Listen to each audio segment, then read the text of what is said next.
Hello, Gary Franchi here for Freedom.tv and RestoreTheRepublic.com. I have two urgent action alerts that require your immediate attention. The members of Restore the Republic raise these issues by phone and email. This first alert comes from RTR blogger Michael Von Asten.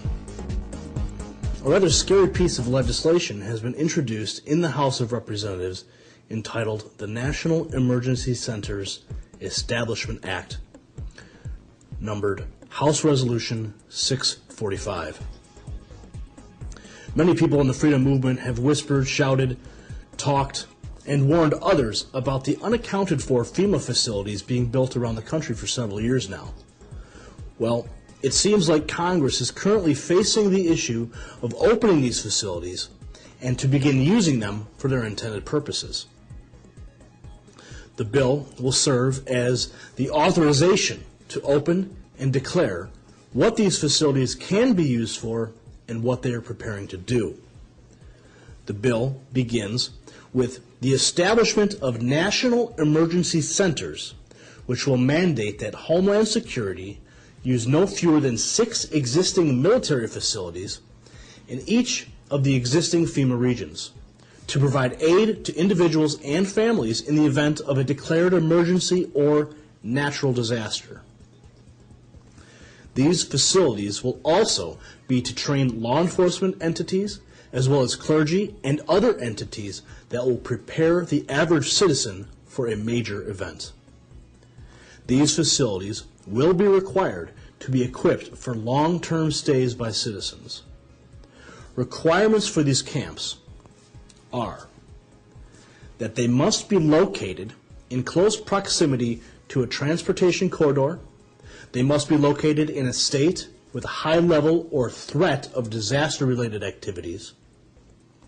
They must be located near a major metropolitan center, and they must be capable of meeting for an extended period of time the housing, health, transportation, education, public works, humanitarian, and other transition needs of a large number of individuals affected by an emergency or major disaster. These facilities must be capable of being scaled up or down according to the need. It must be capable of housing existing permanent structures necessary to meet training and first responders coordination requirements during non-disaster periods. These camps must also consist of 2 state-of-the-art command and control centers, one in full ready mode and the other used daily for training. The bill designates an initial funding estimate at $360 billion for a period of 2 years. The bill specifically defines emergency and major disaster. It defines emergency as a means of any occasion or instance for which, by the determination of the President, federal assistance is needed to supplement state and local efforts and capabilities to save lives, protect property, and public health and safety. Major disaster means any natural catastrophe or, regardless of cause, any fire, flood, or explosion in any part of the United States which, by determination of the President, causes damage of sufficient severity and magnitude to warrant major disaster assistance. Given recent language of bills like H.R. 1955, introduced in 2007, and the nefarious Patriot Act, everyone is now considered a terrorist threat, and everyone is being monitored by the NSA supercomputers. H.R. 645 is well beyond the scope of federal constitutional power and could be used in the event of a false flag operation to round up American citizens suspected of involvement, usurping the traditional constitutional means. You must act now to prevent this bill from becoming law. Please contact your representatives and instruct them to vote no on House Resolution 645. You can visit congress.org to find your congressman's information. Now, the second alert comes from RTR member Eric Nordstrom from Nordstrom1.com and is related to our fight to keep our rights to bear arms. On the table now is ammunition accountability legislation. It's in 18 states, and it requires all ammunition to be encoded by the manufacturer in a database and including all ammunition sales. They will now know how much you buy and what calibers.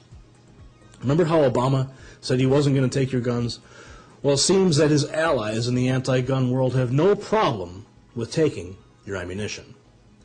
According to ammunitionaccountability.org, the driving force behind this legislation, nobody can sell any ammunition after June 30th, 2009, unless the ammunition is coded. Any privately held, uncoded ammunition must be destroyed by July 1st, 2011.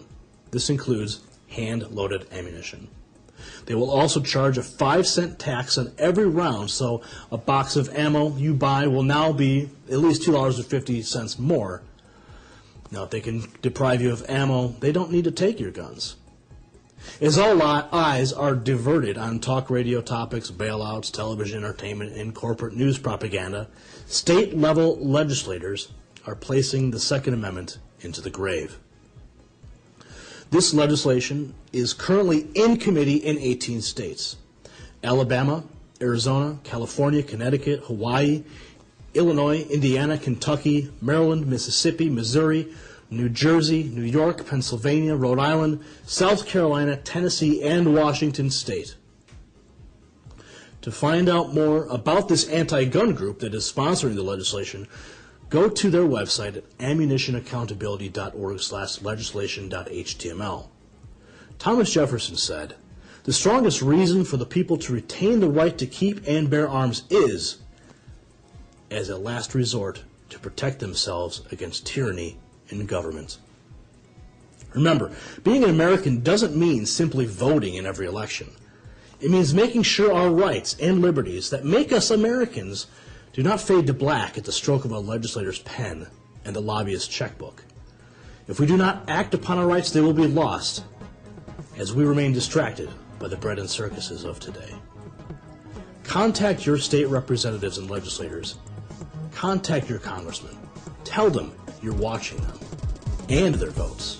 And if they don't listen to you, you'll be sure to take their seat come next election. On behalf of Freedom TV and RestoreTheRepublic.com, I'm Gary Franchi. Please forward this link to everybody that you know. And remember, stop watching America and start living America.